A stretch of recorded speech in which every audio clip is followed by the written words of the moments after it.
Thank you very much. Thank you. What an honor. Thank you very much.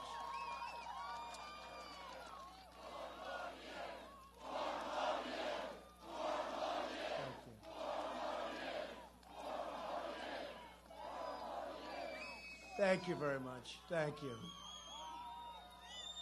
We love this section of the world. It's a beautiful section. We appreciate it very much. And I'm thrilled to be back in the great Commonwealth of Pennsylvania so much. Thank you. This is the state where the story of American independence began. It's the state where the American Constitution was signed. Think of that. And 3 days from now, this is the state that will save the American dream.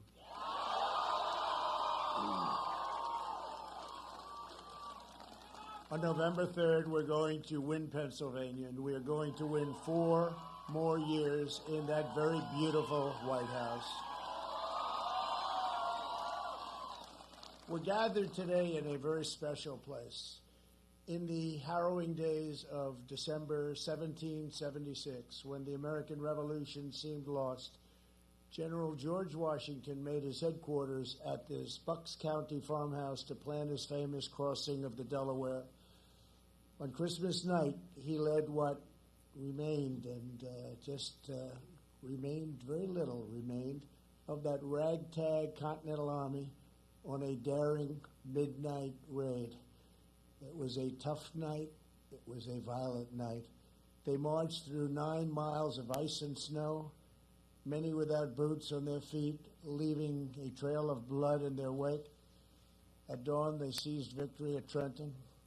Their sacrifice turned the entire tide of the war. Those soldiers came from every walk of life, but what united them all was their devotion to the principle of self-government. They were determined to live in a country where power belongs to the people.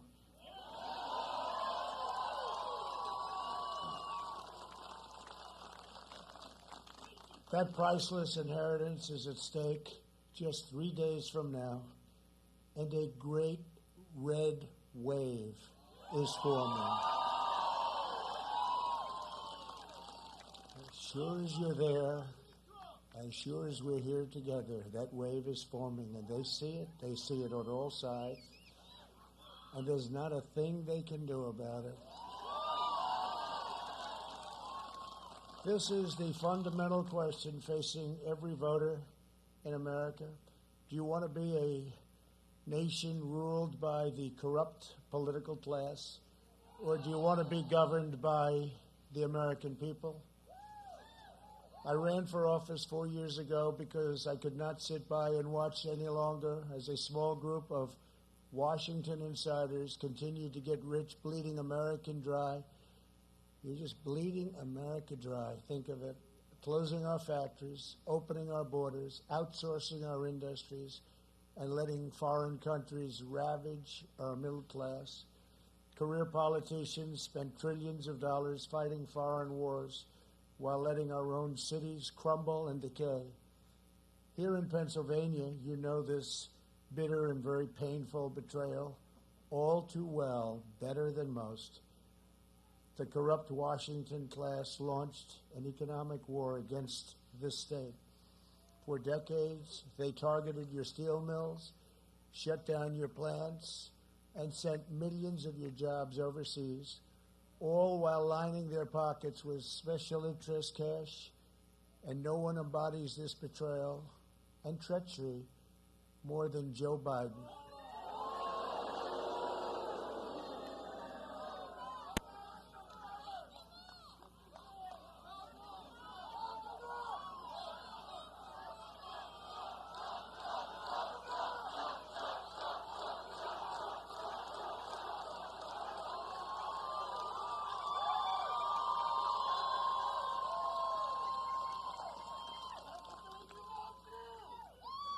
And worst of all, the suppressed media and big tech refuses to cover the crime.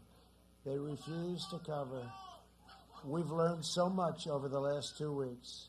For 47 years, He supported every disastrous trade deal that enriched his cronies and impoverished your state. He wiped out Pennsylvania Steel. He was the cheerleader for NAFTA and China's entry into the World Trade Organization.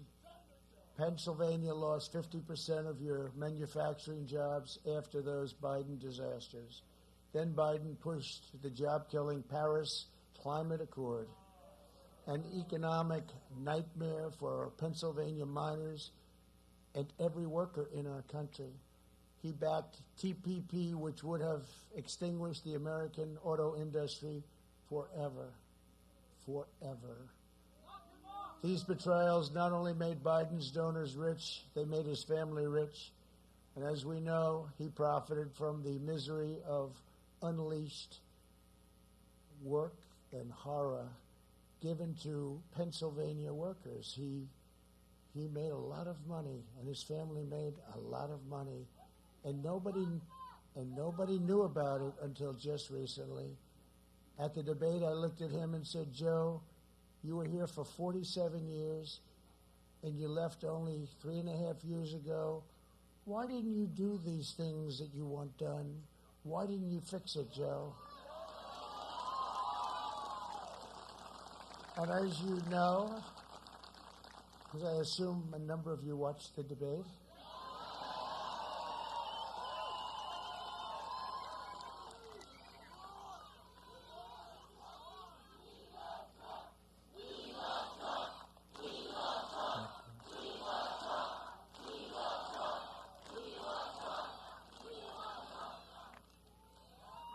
but as you know, he just looked at me and shrugged. In fact, the anchor looked up and said, "Why did you do it?" She couldn't believe it. You know, she was on his side. She said, "Why did you do it? Why did you do it, and why did you say it?" In 2016, Pennsylvania voted to fire this failed and corrupt political establishment, and you voted for an outsider as president who is finally putting America first.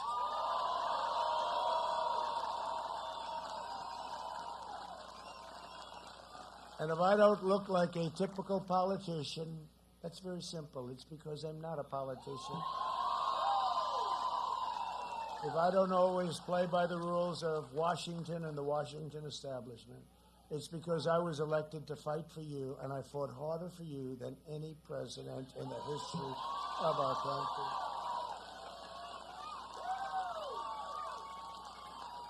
From day one, Washington insiders have been trying to stop me because they do not own me and they do not control me. They want control.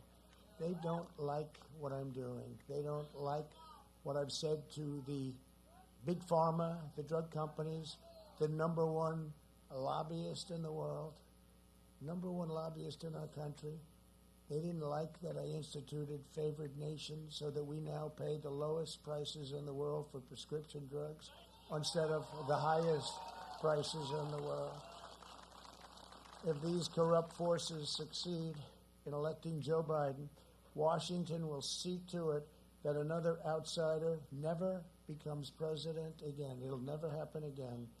And nobody has done in 3.5 years, nobody, no administration, no president, what we've done and what we've accomplished. And it's not even challenged. Nobody even challenges that. They'll take back control, and they will never, ever give it up. This once-in-a-lifetime opportunity to beat the corrupt politicians will be lost forever, and they know it. They're fighting so hard, and they hate what they're seeing because they're not looking at fake suppression polls anymore. Now they're looking at the numbers that are pouring in, and they don't like the numbers that they're seeing in Florida and in Ohio and in North Carolina. And we think in Pennsylvania, although those numbers come in late.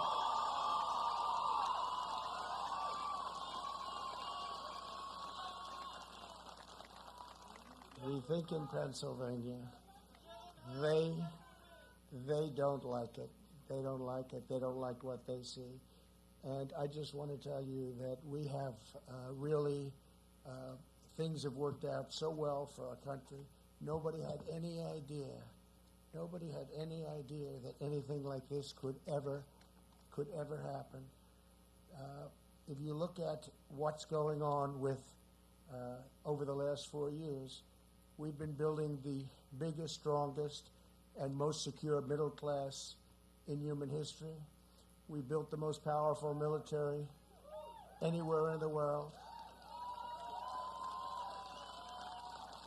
And over the next 4 years, we will make it even stronger like nobody thought even possible.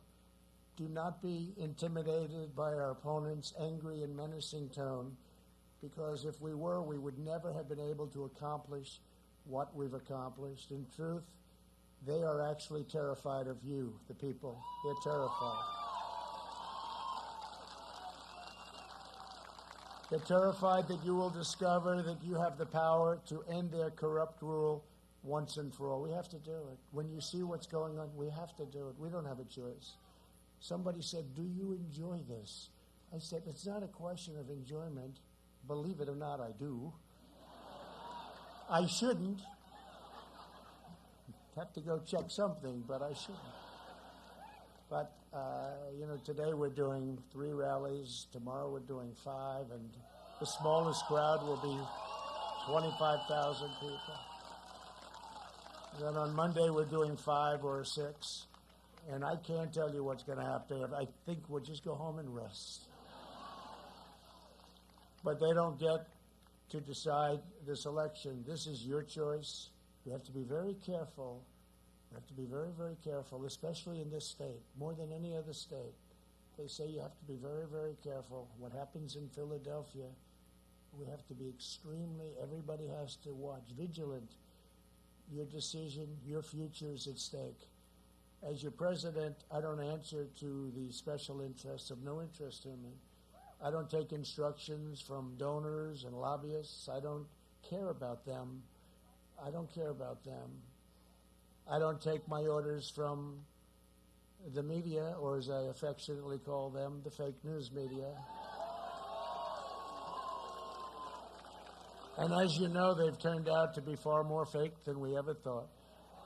And they've really turned out to be corrupt. They are corrupt. They are really corrupt.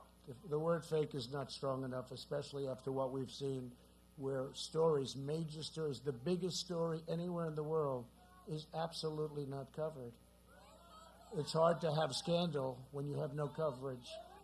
And they work in conjunction with big tech, and they protect each other, and they protect the Democrats, because with the Democrats, you don't have somebody up talking like I do about them.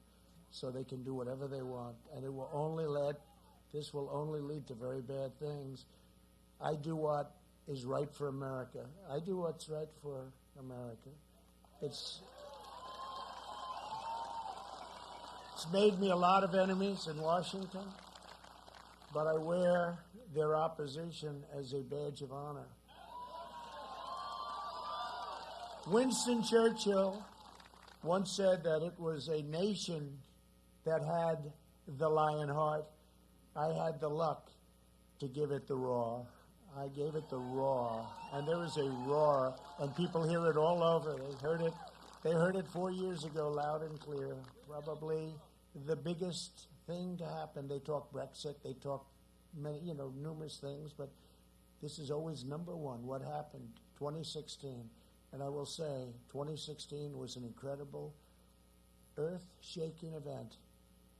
But 2020, and I never thought I'd say this, 2020, what we're doing right now through Tuesday, what we're doing is far bigger.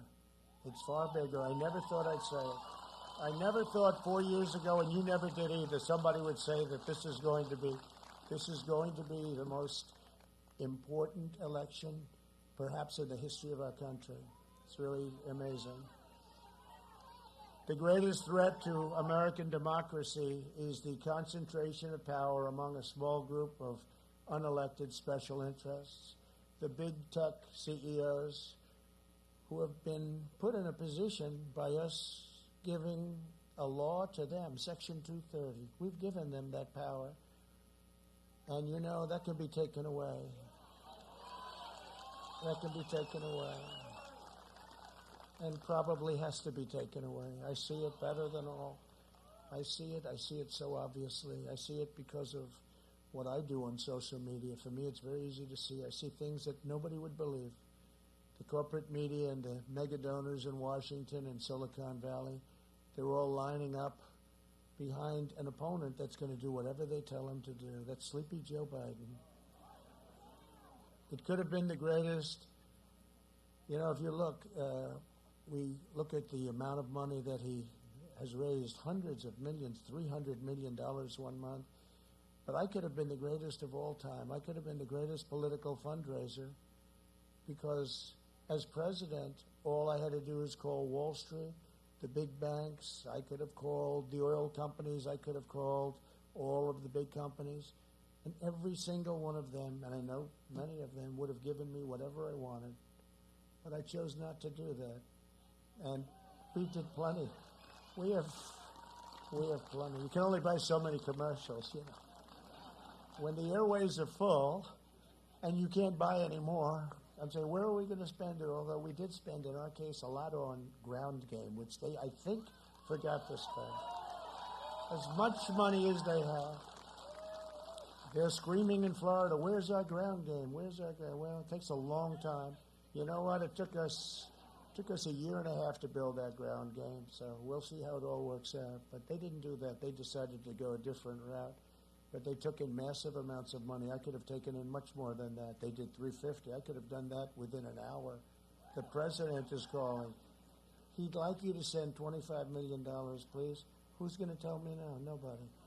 But the problem is when they call in 6 months needing a favor that's worth billions, it's very hard, especially me being a loyal person, not a dishonest person, but a loyal person. It's very hard for me to say, no, I don't want to take his call. No, his or her call. No, I don't want to do it. So it really, you're compromised. It would have compromised our nation. So I didn't want to do that. Joe Biden works for them. I know them very well. I know them far better than he does. I know him far better than he. Some are friends. Some are actually very surprised when I say, you don't have to bother. Don't worry. I don't think we can buy any more anyway, right? But he works for them. And when you see those numbers, 300, 350 million, so much they don't know what to do with it, where they're spending $25, $30 million on a congressional race that used to spend $500,000, you know something's going on. And it's not a good thing.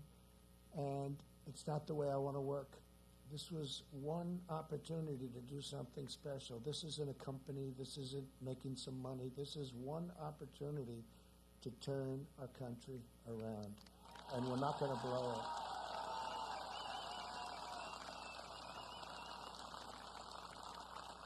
So he works for them, not for you, and it is I who work for you. I am working for you. It's like, not used to that too much, but I've gotten used to it. And we have this great opportunity to gather, and our people tend to vote, in particular state. You tend to vote on the 3rd. I could say go in an early vote. Don't wait till Tuesday. Vote today, vote tomorrow, vote on Monday. But I'm wasting a lot of time because you want to go. It's tradition, it's habit, it's the history of this state. Look at what you've done with this state. Look at the history of this state with respect to our country. And you want to go, so I won't even say go today, go tomorrow, go the next day, or go on the 3rd. We want election day. Thank you. Election day. And we have others like that, too. We have others like that, too. They want election day. It's going to be a great day. The more these corrupt forces oppose me, the more I know we are delivering real change, real progress, and historic victories for the American people. We have done great things with the country, including our military, our vets, the biggest tax and regulation cuts in history. We just received a poll. This was a real poll, not a suppression poll, where the vets gave us a 91% approval rating for the job that we're doing. Think of that, 91%, the highest ever. Over these last 4 years, we've been building the strongest and most secure middle class in human history. We have built the most powerful military in the world by far.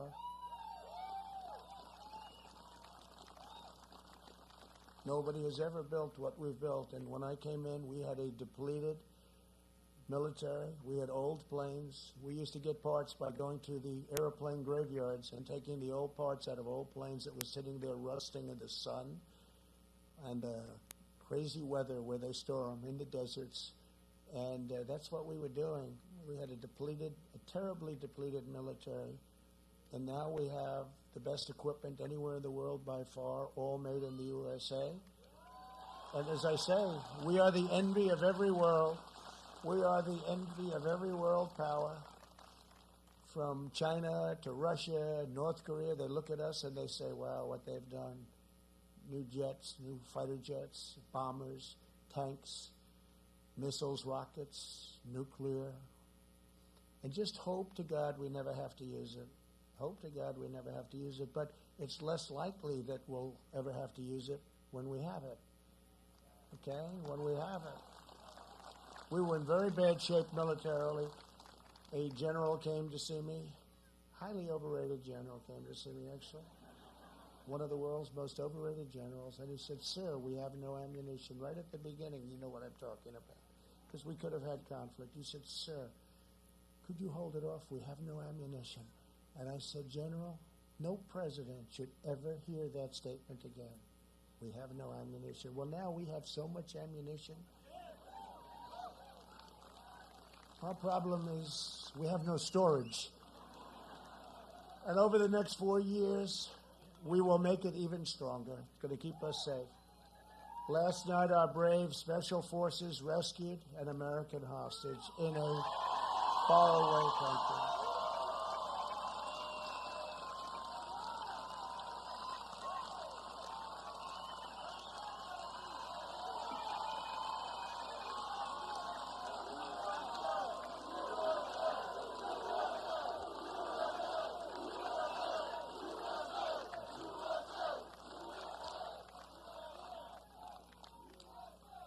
So incredible people. And I was in Fort Bragg yesterday, and I met a lot of these incredible, talented, strong, both physically and mentally, the strongest, the best in the world. But we had a mission sent to a faraway land where they kidnapped an American citizen, and the kidnappers wished they had never done it.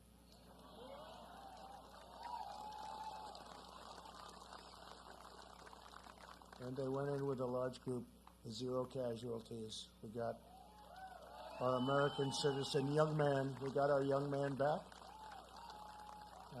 But the other side suffered gravely, I can tell you that. Our nation salutes its courageous military, which brilliantly executed this operation. Very few people would have been able to do it. It was very complicated, a very complex, tough area. We celebrate the safe return home of an American hostage. We've gotten many hostages home.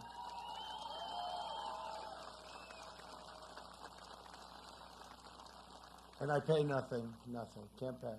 Once you pay, you'll have many, many more. We're 40-0. Robert O'Brien, who's doing a tremendous job, said to me, sir, you're 48-0. 48-0, think of that. We've brought many, many of them home. Some mostly in pretty good shape, some in very, very bad shape. Specifically, you know who I'm talking about, came home in very bad shape, but sometimes that happens too. But we've brought many home, but we don't pay. You pay, once you pay, your numbers will go up 1,000-fold. We're boldly standing up to China. We achieved the most secure border in American history, our southern border. We have attained, in just a short period of time, American energy independence. And if we're up to the opposing side with the Green New Deal, the Green New Dealers, AOC +3, and you add Pelosi and Schumer, and you add Joe Biden, who really doesn't understand, so you don't have to probably explain. They'll tell him what to do. He'll do whatever they tell him, whatever it takes. He'll say whatever it takes. With the sunglasses, or the sunglasses. I said, I don't think I'm going to do that, but I watched those sunglasses.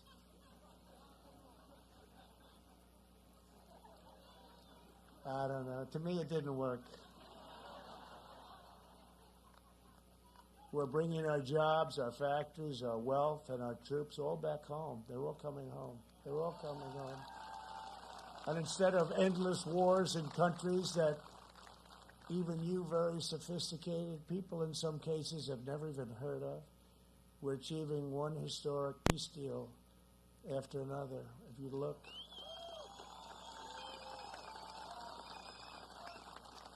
Middle East, we already have 3 signed up. We had many countries want to sign. We're signing them rapidly. And even with Kosovo and Serbia, we're doing a trade deal with each, a routine trade deal. When I heard about it, I said, wait a minute. They've been killing each other for decades. They've been killing and killing for decades, each other, fighting all the time. We're doing a trade deal. They want it. They always want us. All of them want us. The whole world wants us. So we're in a great negotiating position. But I said, Kosovo, Serbia, we're doing a trade deal. You tell them we're not going to do the deal unless they make peace. And all of a sudden, they were hugging in the Oval Office. It's great, right? No. And it came through common sense, and it came for no money. Going to make a trade deal. We said, no, we're not going to make the deal unless you two start getting it. You're killing each other for decades and decades. That's all they do is they kill each other. And when I saw the 2 leaders hugging in the Oval Office, and there was I think they were exhausted, frankly. I think it was time. It was time, but somebody had to say, do it. Just seemed to make a lot of sense. I said, wait a minute, let's do it, and we did it. So I'm very happy about that. And thanks to our administration's unprecedented mobilization, we're now just weeks away from a mass distributing of a safe vaccine. We're really, we've got it. We've got great companies, Johnson & Johnson, Moderna, Pfizer, all with a vaccine, all with the little different versions of it, some similar concepts, but and many other companies, and we're ready. We'll have that, and we will have it. But even if you didn't, I say it drives them crazy. We're rounding the turn. We're rounding that turn. We're rounding it. And our economy went down less than any economy anywhere in the world, and it went up faster by far. You know, they keep hearing about Europe. Well, they're not doing nearly as well. Seniors will be first in line for the vaccine, and the vaccine will be free because it's not their fault. It was China's fault. China did this to us. And our vaccine will eradicate the virus and end the pandemic once and for all. Americans will return to school and to life. By slashing red tape and cutting bureaucracy, we're producing this vaccine in record time. If Joe Biden were president, you wouldn't have this vaccine for 4 years.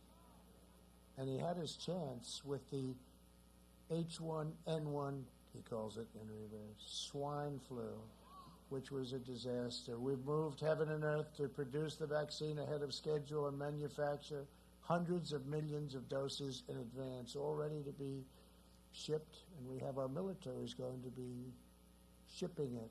Logistics, we have a general, that's what he does. He delivers troops. He said, sir, this is easy. We'll get it done very quickly.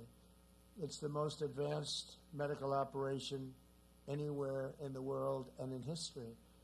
Thanks to the therapies we've accelerated, we have already reduced the mortality rate 85%. Think of that, down 85%. And our excess mortality rate is 40% lower than Europe's. And Europe has done a good job. It's a very brutal thing. Everyone thought Germany was doing great. They're not doing great. Right now, you see what's going on over there with France, again, Spain and Italy. But we're doing great, but we just don't get credit for it. We don't get credit. And I don't want the credit personally, but I want the generals and the admirals and our great Vice President, Mike Pence, who worked so hard, and all of the people on the task force, and Jared Kushner, what he did, he's here someplace.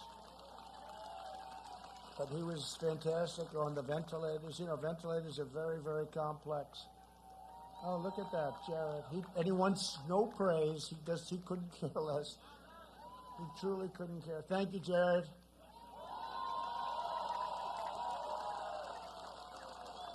No, we had a tremendous just a quick story. We had a tremendous ventilator problem because we weren't equipped for a thing like this. This is once in 100 years. 1918, we're talking about the Spanish flu.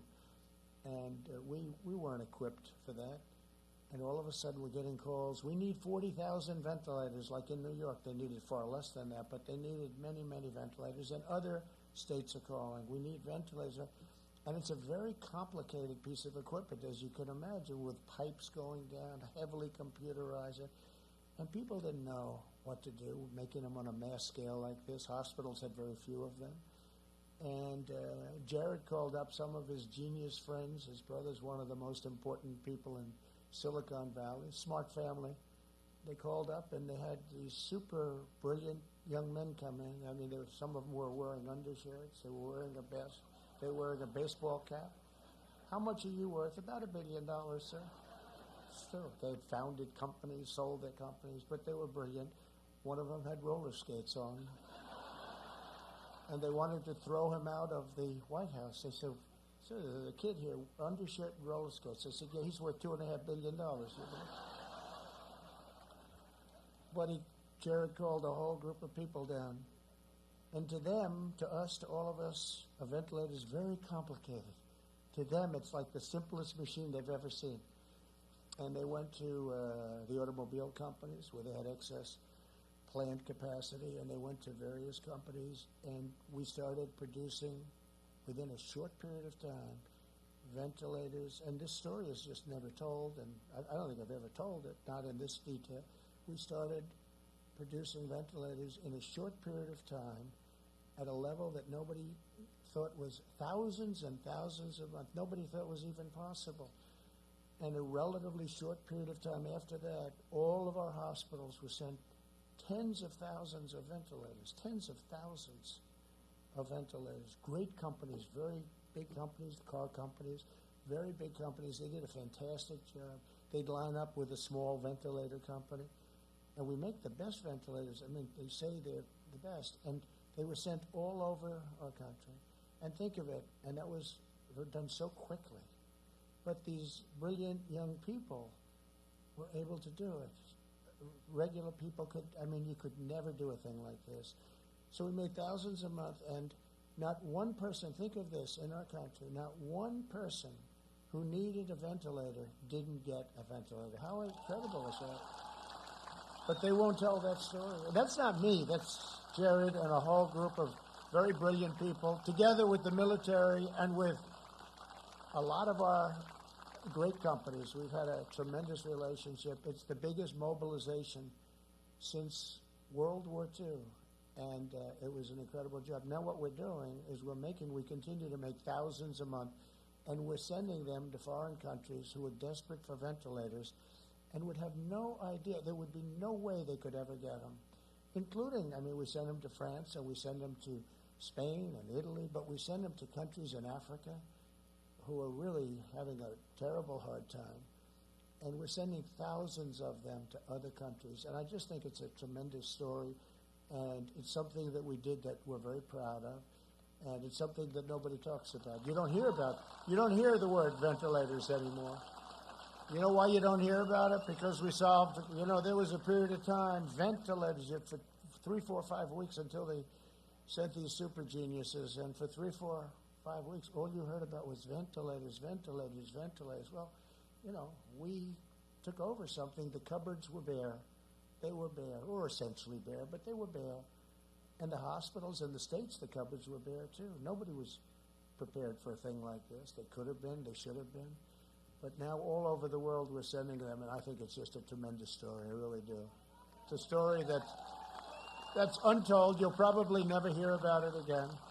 And as soon as we started making all of these thousands of ventilators, you haven't heard the word ventilator? Just like, and there's one other quick story, the wall, the wall, the wall, that's all you heard. Trump promised the wall. Will he ever give the wall, the wall, the wall? And then now the wall is going to be completed very quickly. We have over 400 miles of wall built. And now you never hear the word wall. They never say, oh, he got the wall, he did it. And we built it exactly to the specifications of the Border Patrol. And they were tough specs, I will tell you. I said, how about concrete plank? No, sir, we need steel, we need rebar, and we also need concrete. Oh, that's great. But we got it built, and they have to have vision. They have to have slats because they have to be able to see through what's on the other side. You can't have, and once you realize this, I mean, they're right. So we built it to those specs. Very, very, have done an incredible job. We're doing 10 miles a week. We'll be finished very soon. But you never hear about the wall anymore, Now, if it was a failure, if we couldn't get it done, it would be brutal. It would be a brutal time for your president. Because of our relentless efforts, the recovery rate right now on COVID or the China virus or the China plague is 99.7%. Take the vote. 99.7%. And I'm here. I'm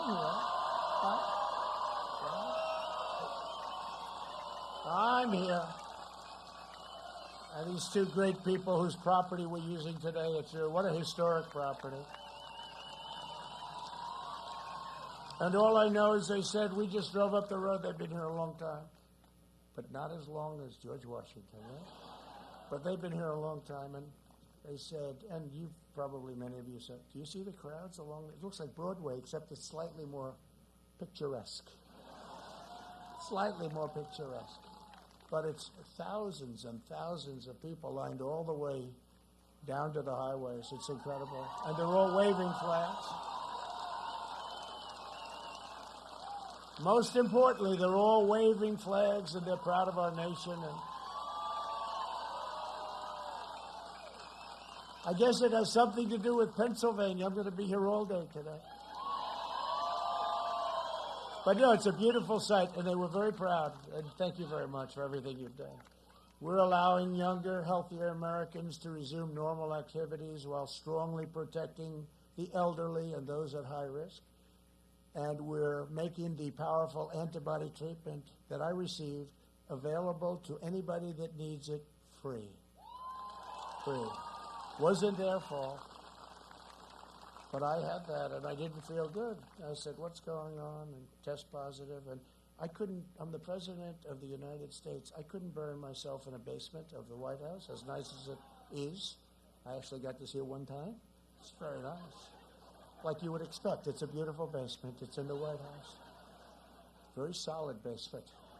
But I couldn't do that, and I couldn't put myself in a beautiful room upstairs, beautiful bedroom, and stay there for a year and a half. I'm the president. And I'd go to meetings, I'd say, that's a lot of people. And then one day, that happens. And I said, I wasn't feeling good. And the doctor came in, and great doctors, great White House doctors, Sean, and they came in, they said, sir, you've tested positive. I said, tested positive for what?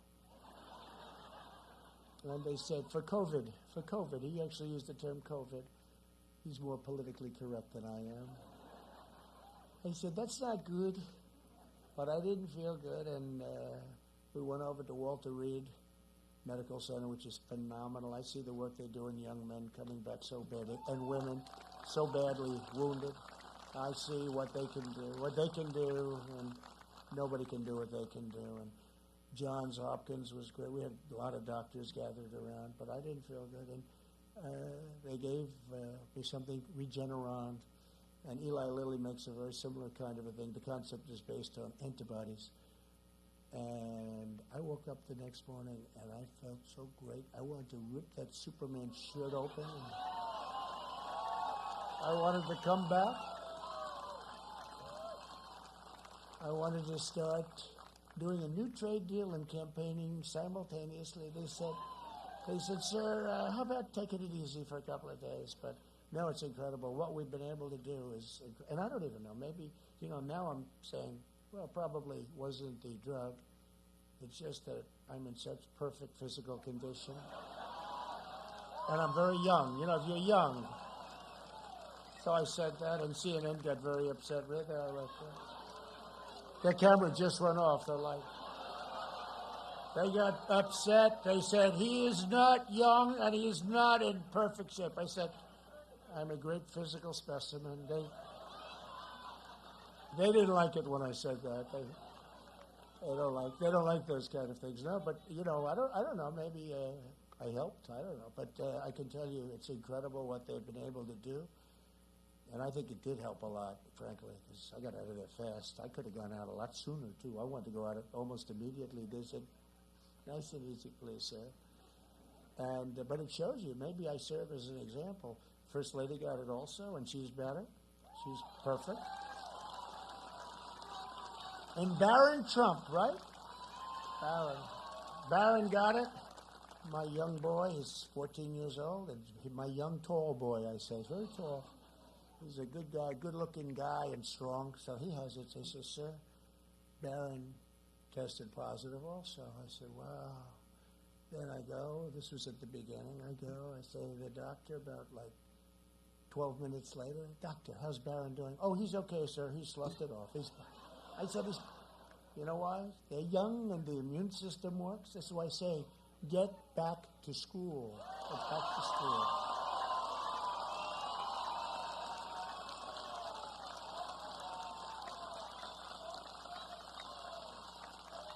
Get back to school. Open up the state, Governor. Open up this state. And don't take advantage of those ballots, Governor. Don't do it. Don't do it. We will terminate the virus with science, medicine, and groundbreaking therapies and cures. I watched Joe Biden speak yesterday.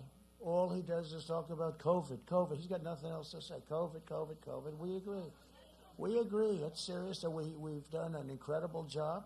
And at some point, they're going to recognize that. At some point, I said we've done an A-plus job. But I give ourselves a D or maybe an F in terms of public relations. But now I'll start talking about it a little bit. When Joe Biden was vice president, his failed approach on the swine flu was, as I said, a total disaster. And his chief of staff said that he had no idea what he was doing. I don't know why this guy said this. And now they're thinking about bringing him into the administration. I guess probably this was maybe before the flu came along or something, because I'm saying, why would he say this? He goes, quote, we did every possible thing wrong. And 60 million Americans got H1N1, far less lethal, by the way, far less lethal. And in that period of time, and it's just purely fortuitous that this isn't one of the great mass casualty events in American history. This is Biden's chief of staff. Think of what he said. Where did this guy come? You're going to bring him back? It had nothing to do with anything we did. We didn't do anything right. Now think of this. And then he's saying, we want to take over what you're doing, right? He says, we want to take over. Remember he said when he first started running that I did a poor job because I didn't act fast enough. I acted in January. We had almost no deaths. Now think of this. And I said, China is heavily infected. They can't come in. And I went up against Dr. Fauci and others that said, no, you shouldn't do this. You shouldn't do it. I said, listen, they're infected, heavily infected. Let's close off China. So I did that. I closed off Europe. I did that. Saved, and Fauci would tell you, saved tens of thousands of lives, much more than that.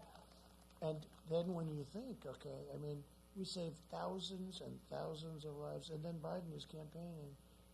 And he was 2.5 months later, he said, we have to get tough. And he called me xenophobic because I closed.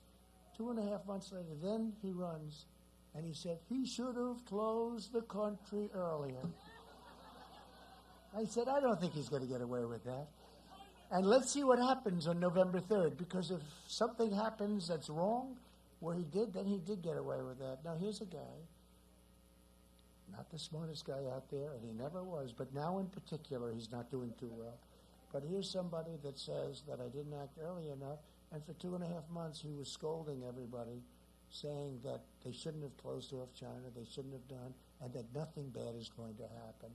But remember the statement from that was his chief of staff made that statement. We mourn for every life lost to the China virus, and in their memory, and their sacred memory, we truly do. We weep, we mourn.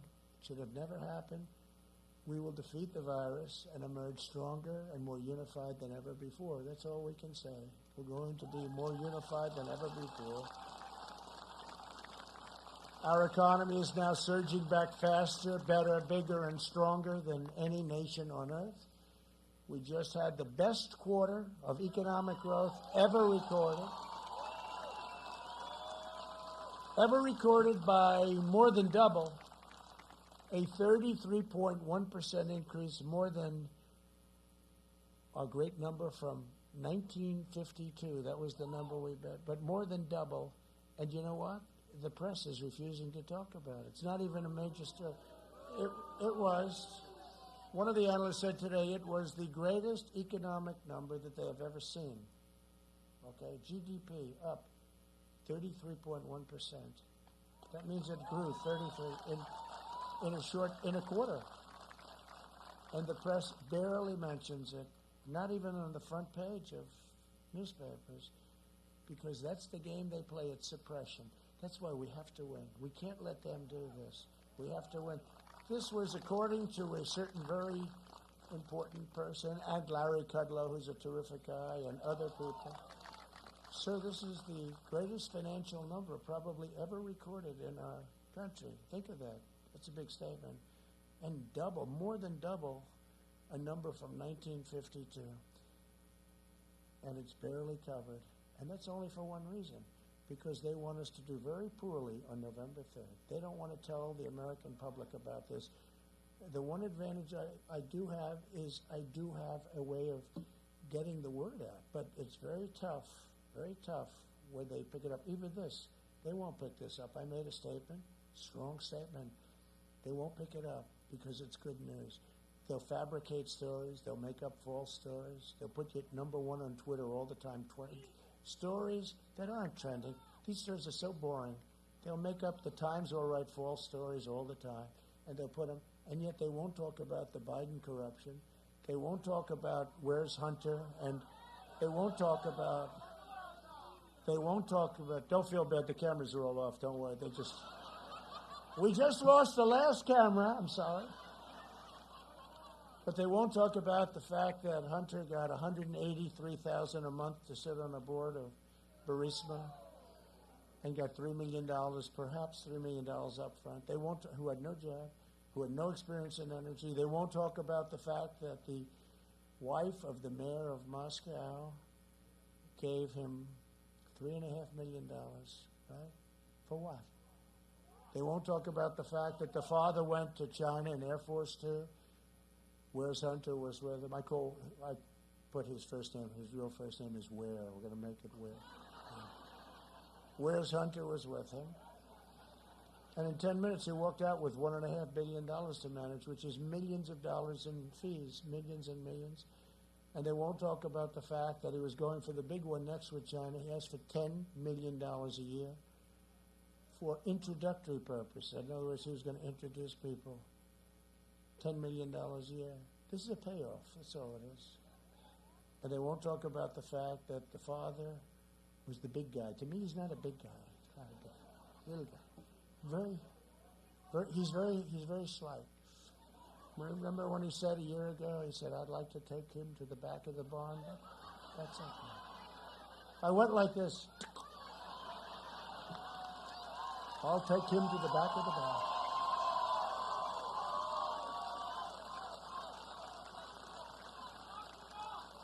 The glasses. Next year will be the greatest economic year in the history of our country if we don't raise taxes.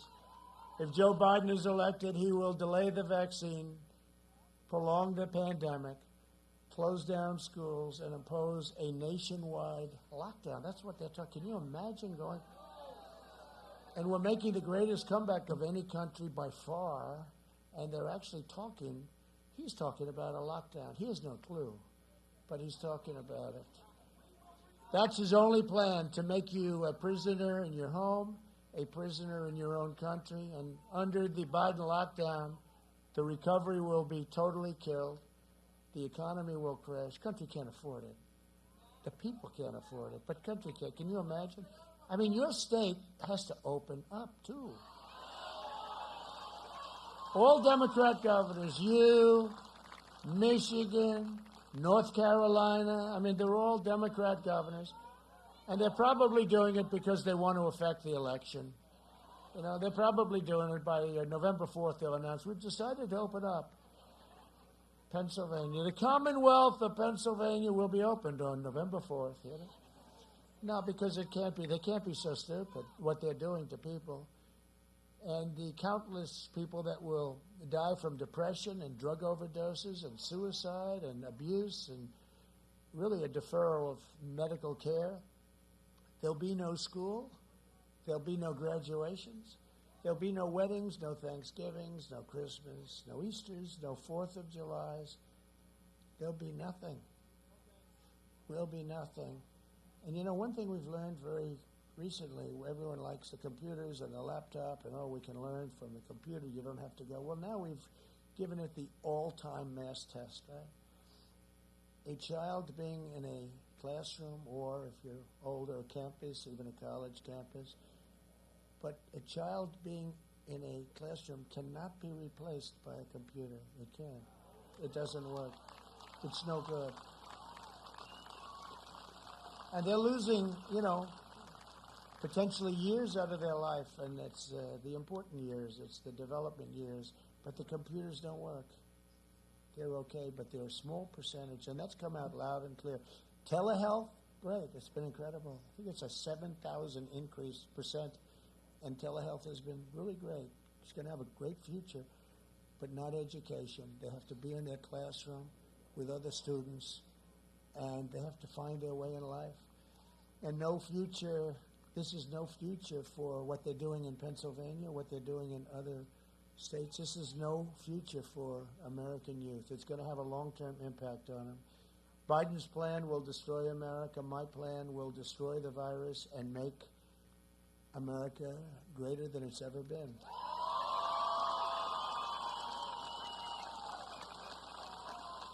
And the skyrocketing cases in Europe have shown draconian lockdowns, and that's what they are. They're draconian.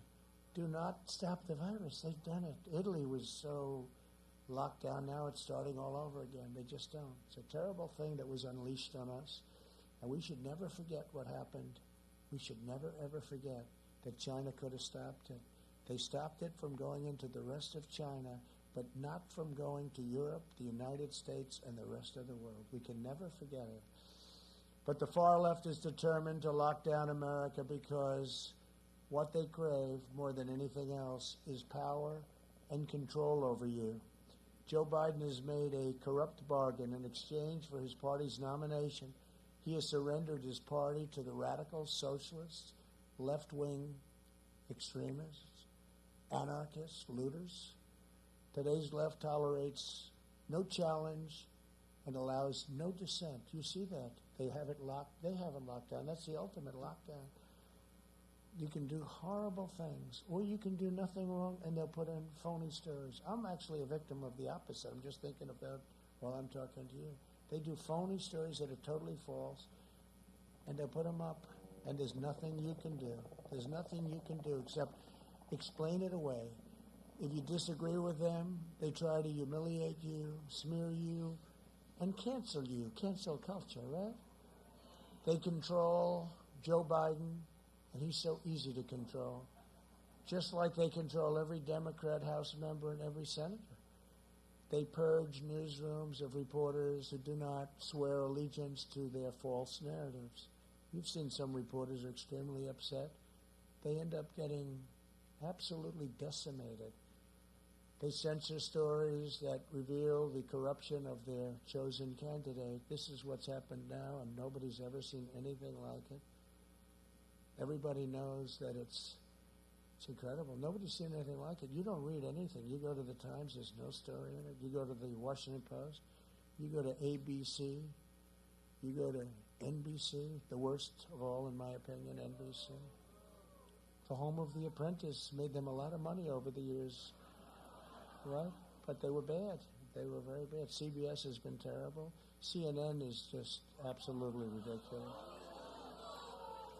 Thank goodness they have lousy ratings. Thank goodness. And MS, I call it MSDNC. How about MS?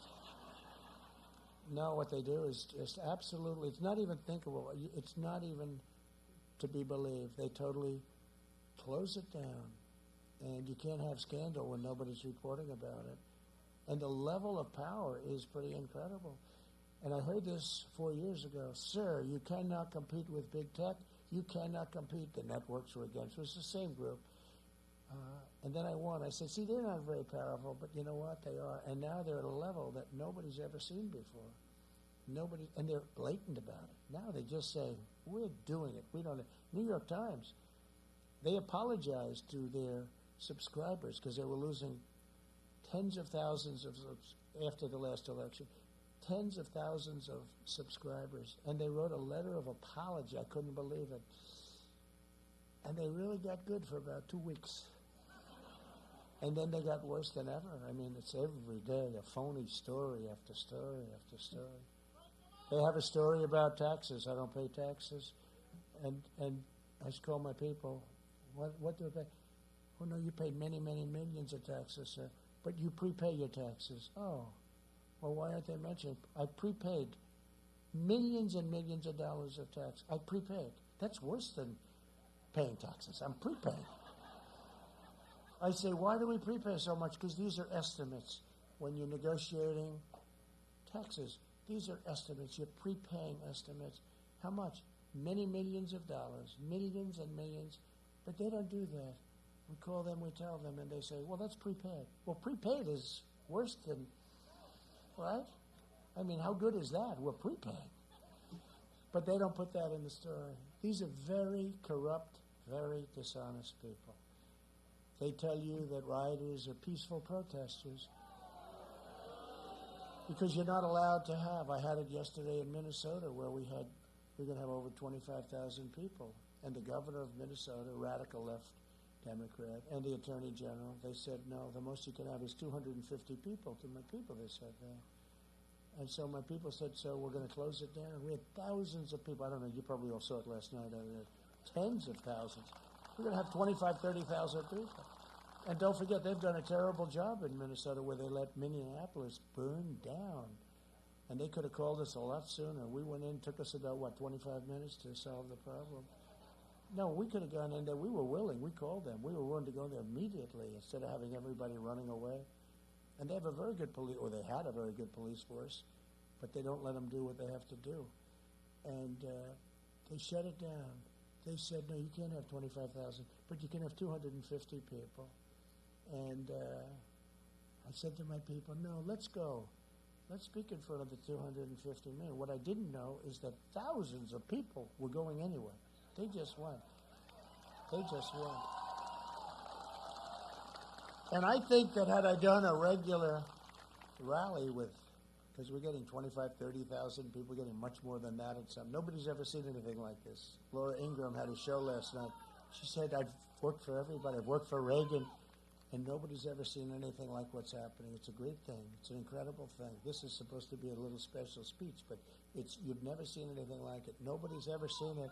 And what happened is, I think because of what they did when they said, we're going to silence his voice, it turned out to be a much bigger voice. And I think we now are going to, 1972, Minnesota hasn't been won. Between Ilhan Omar, who, as you know, comes from Minnesota, I think Omar, a couple of other things, the riots, but I think what happened is they made this into a massive event. And people are tired of it. And I think we will win Minnesota. We were very close last time. And we should win it. When they let Minneapolis burn, we should win it. But I think we're going to win it. And again, 1972 was the last time. Can you believe that? I think we're going to do it. We'll find out. You're going to know in about, well, I hope based on the Supreme Court. They don't delay it too long. This decision yesterday, I will tell you, was not a good decision. Where you're allowed to wait days to count and days to have the final count. You're allowed to have time limits beyond November 3rd. So what does this mean? The whole world and our nation is going to be waiting and waiting and waiting to hear who won? No, you're going to be waiting. You're going to be waiting for weeks. And a very dangerous thing happens November 3rd, and now you have to wait and wait. And very bad things can happen with ballots during that period of November 3rd to whatever date they gave them, many, many days. So you're going to be watching on November 3rd. I think it's highly likely you're not going to have a decision because Pennsylvania is very big. And as you know, there was another state, but perhaps other states involved. This is a terrible thing that they've done to our country. And that's the United States Supreme Court I'm talking about. That is a terrible, political, horrible decision that they made. We're going to be waiting. November 3rd is going to come and go, and we're not going to know. And you're going to have bedlam in our country. And you're going to have this period of 9 days or 7 days or whatever it is. And many bad things. Ballots are going to be, oh, we just found 10,000 ballots. Oh, that's good. We just found another 10,000. This is a horrible thing that the United States Supreme Court has done to our country. And I say it, and I say it loud, and I say it proud.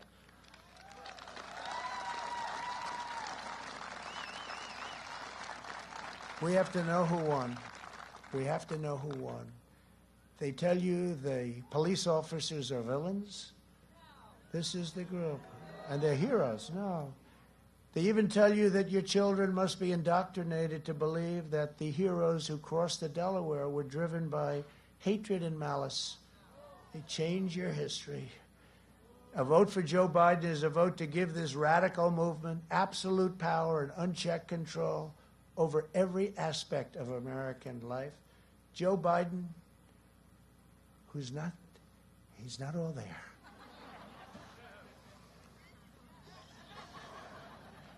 You should get a little bit larger frame, don't you?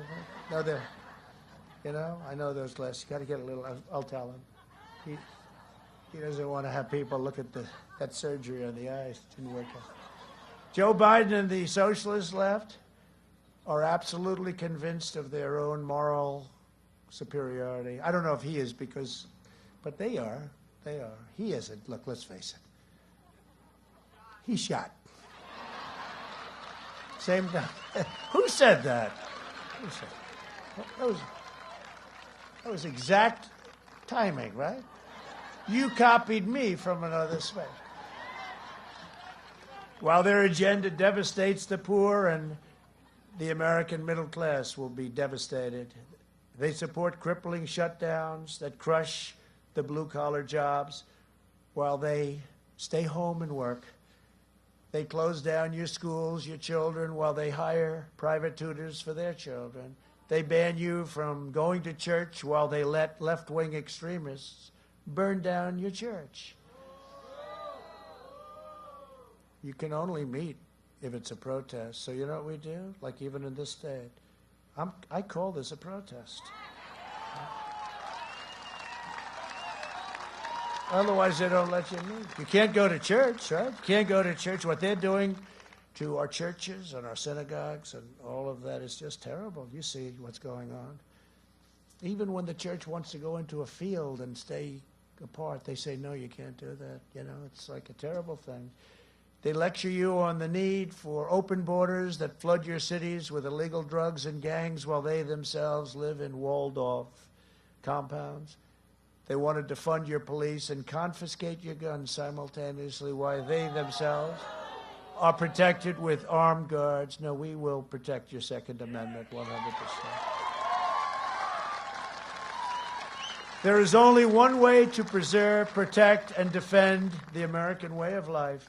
You must show up on November 3rd, okay? Don't worry about the first or second, because I know you too well. The Biden-Harris economic policies of increasing taxes and regulations, biggest tax increase in the history of our country is what they're proposing. Would pulverize our middle class. Their plan is projected to hammer the typical American family's income by over $6,500 a year in the Wall Street Journal. By contrast, I cut taxes and regulations at a level nobody's ever done before and raise middle-class families' incomes over $6,000 in just 3 short years. And that's not including energy, which is a tremendous, what we've done with energy is tremendous. Joe Biden has pledged a $4 trillion tax hike, socialized medicine, an avalanche of job-killing regulations, a return to globalist trade deals, and he vowed the total destruction of the Pennsylvania oil industry and fracking. Fracking is gone.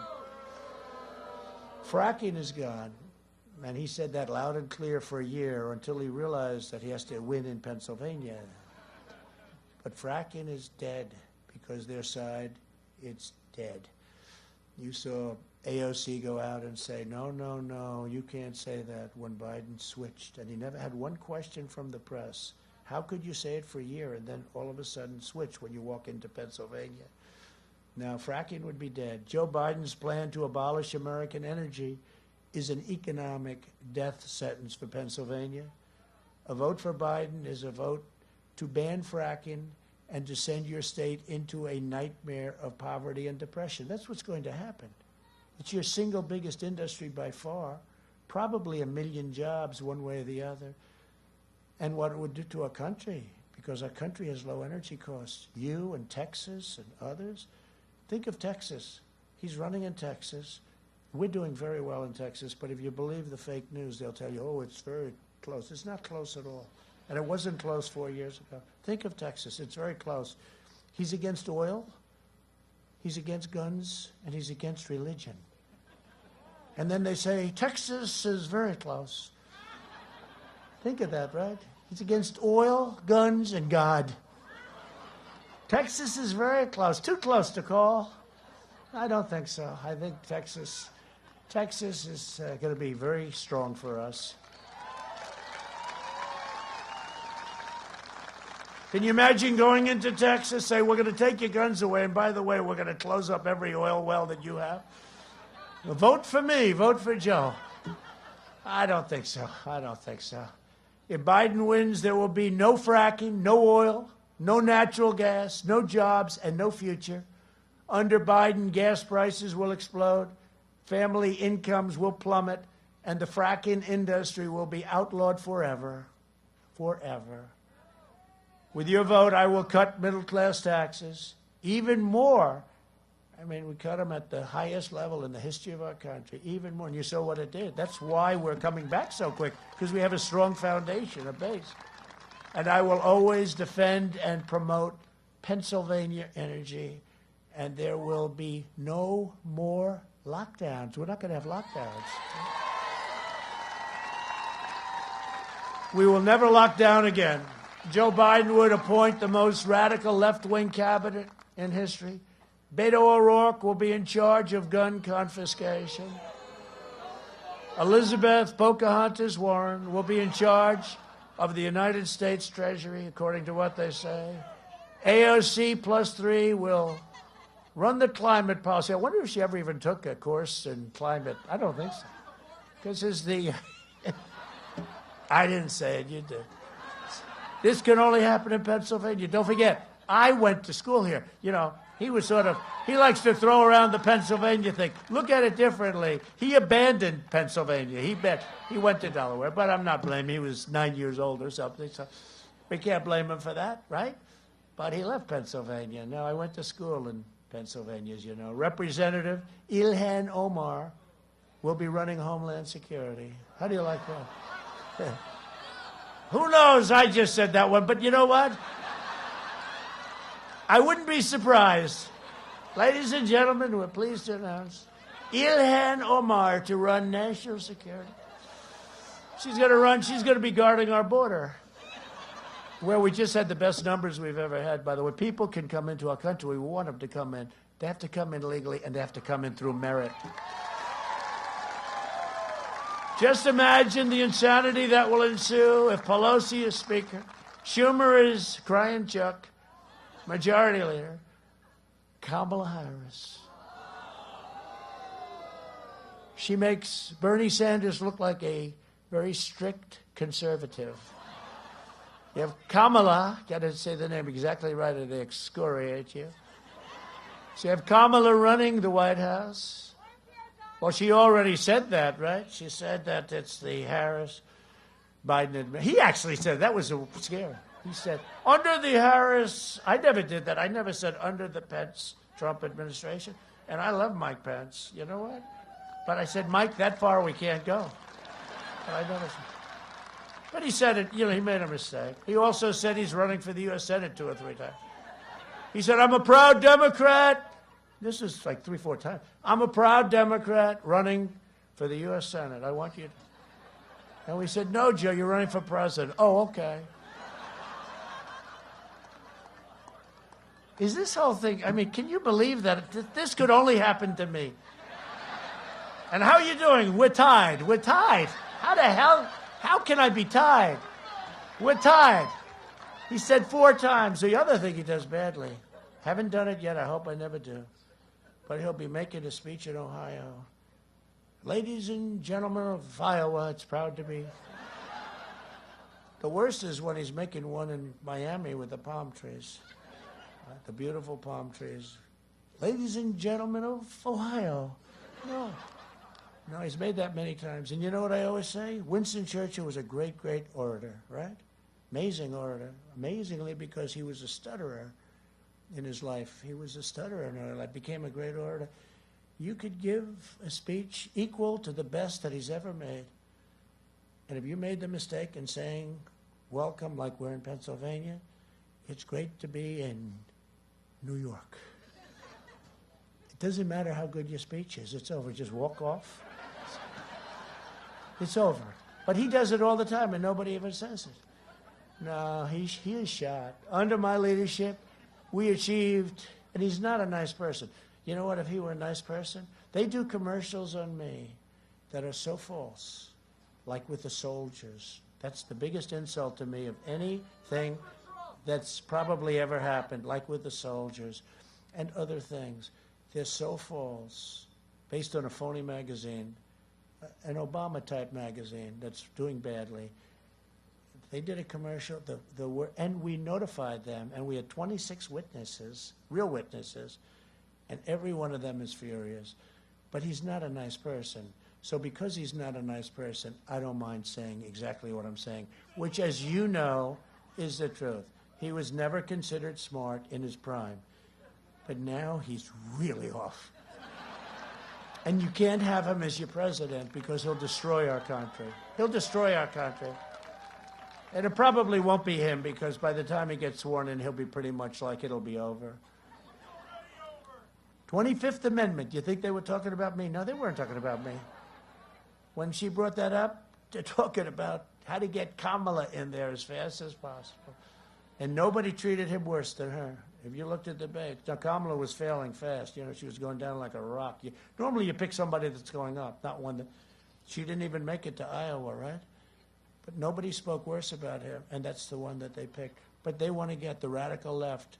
They'd love to get her in, and that will be a very... I don't know if you can ever come back from a thing like that. I'm not sure that a country, you look at Venezuela, you look at what's going on, where it was the richest, it was so great 20 years ago, and now they don't have food, they don't have water, they don't have medicine.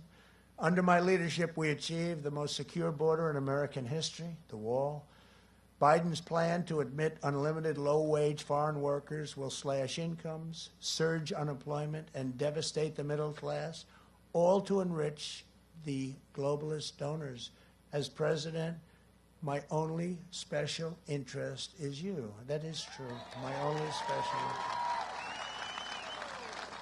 To protect our national security, I also suspended the entry of refugees from foreign nations compromised by terrorism. Just call up President Macron, as I do often, and ask him what's happening over there. You saw those horrible attacks this last week, more than one. We're keeping radical Islamic terrorists the hell out of our country, if I have your approval. Biden has pledged a staggering 700% increase in refugees. This is a deal made between Biden and Bernie Sanders, Crazy Bernie. The manifesto, we call it. This is a document, a very thick document, naming things that they're all horrible. But they've agreed 700% increase in refugees from the most dangerous and violent terrorist hotspots anywhere on earth, including Syria, Somalia, and Yemen. These are some of the most dangerous places in the world. 700% increase. This is agreed to. This isn't like, oh, this is talk. This is a manifesto. It's a document. He's also vowed to terminate our national security travel bans, allowing for unlimited migration from war zones and terrorist havens. Biden's extreme migration policies will open the floodgates to terrorists, jihadists, and violent extremists. You don't have to worry about it. Just get out and vote on November 3rd. Under my administration, I had the ban passed, right? And it was approved by the United States Supreme Court. There, they did the right thing. Under my administration, the safest of our families will always come first. That's safety. We want safety. Has to come first. The Secretary of Defense under President Obama, Robert Gates, said that Joe Biden has been on the wrong side of every foreign policy issue in his lifetime. President Obama used to say that if you wanted something really screwed up, give it to Joe Biden to handle. This is the guy that we have running. In fact, Obama tried to keep Joe from running. He was very famously quoted as saying, Joe, you don't have to do this. You don't have to do this, Joe. Don't do it. You don't have to do this. I could see that. And then wouldn't endorse him until long after the primaries had ended. And Joe is lost. Think of it. He wouldn't endorse him. He was a vice president, wouldn't endorse him, made all these terrible statements, wouldn't endorse him. And then even after he won, it was months before he endorsed him because he didn't want to see it happen. I think he's probably the most surprised person on earth, Obama. And they said, sir, Obama's going to start campaigning for him a couple of days ago. I said, that's okay, that's good. He campaigned for Hillary. How did that work out?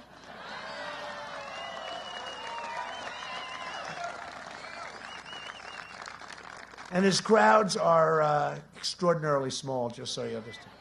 They're not big. They're like 22 people, 18 people. For months, Joe Biden and Kamala Harris have been inciting violence against police officers and riots like those carried out by Biden supporters in Philadelphia. Look at what's going on in Philadelphia. They should call us into Philadelphia. We'll solve the problem. Or let their police handle the problem. Let their police handle the problem. If elected, the Democrat ticket will pass legislation to end cash bail, create sanctuary cities nationwide, and defund police departments all across America. In a second term, we will increase funding for law enforcement. We will hire more tough-on-crime prosecutors to put violent offenders behind bars. For 47 years, Joe Biden betrayed African Americans at every turn. He took your votes, he took you for granted, and then he shipped away your jobs and flooded your cities with cheap foreign labor. He devastated black families with his 1994 crime bill that really locked up tens of thousands of African American men with unfair sentencing, and he called African American young men super predators all the time. He would say super predators, a name that has always been something.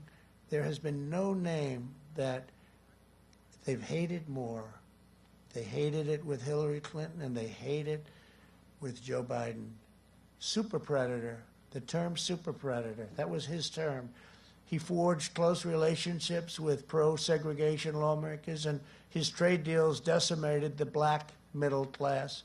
Joe Biden cares more about refugees living thousands of miles away than he does about black Americans living in Philadelphia, Milwaukee, Detroit, Baltimore, Oakland. He's done nothing. And then he says to me, oh, we should do this. I said, Joe, again, always, it's so easy. 47 years, but he left. It was only 3.5 years ago. So this wasn't a long time ago. I reversed the injustice of Biden's crime bill by signing landmark criminal justice reform, prison reform. And under our recently announced Platinum Plan, we will create 3 million new jobs for Black Americans, increase access to capital, restore safety to every neighborhood, and we will deliver school choice to every parent in America. School choice. And I am also fighting every day for Hispanic Americans. This week I announced our American Dream Plan, and we're doing very well with Hispanic Americans. You see that? They're saying, what's going on in Florida, right? They like me and I like them. And we're doing very well with the Black community. They like me now. They're getting to know me better, but I've always liked them. The American Dream Plan, which creates over 500,000 new Hispanic-owned small businesses and jobs, and going to be fantastic for our Hispanic Americans, great people. My administration is also standing proudly with the people of Cuba, Nicaragua, and Venezuela in their righteous fight for freedom. Biden sided with the brutal socialist and communist regimes. You saw what he did. You saw that horrible deal that was made with the United States by Obama and Biden. I don't think Biden probably was too involved. You want to know the truth. Keep him out. But it was a terrible deal. It was like the Iran deal. He's $150 billion for nothing. As long as I'm president, America will never be a socialist country. Will never be.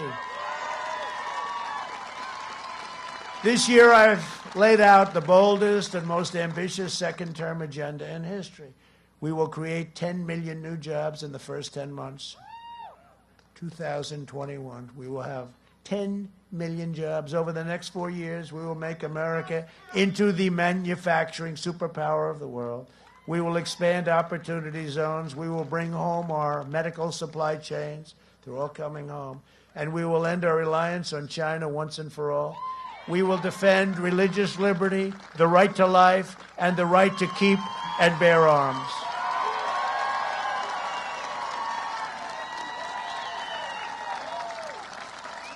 And we will restore patriotic education to our schools.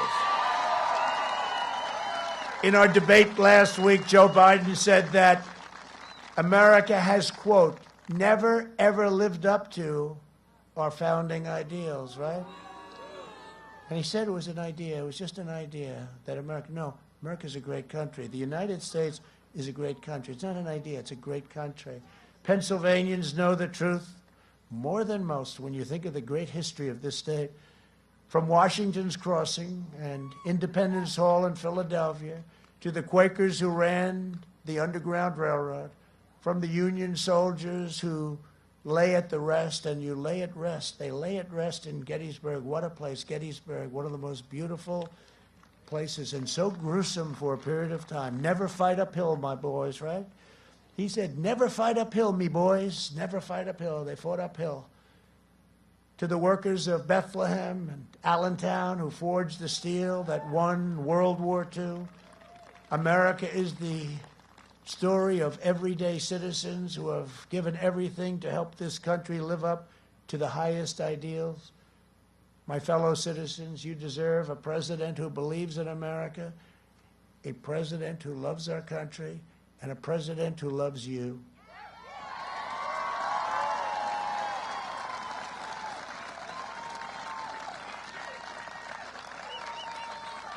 Everybody knows that Joe Biden is not equipped to lead America. To Republicans, Democrats, and independents across this state, across this nation, I am asking for you to honor me with a vote that's going to make our nation greater than ever before. I will continue to fight for you with every breath in my body. And with your support on Tuesday, we will show the world that for our country and for our children and for the incredible people of Pennsylvania, the best is indeed yet to come. Thank you very much. Thank you.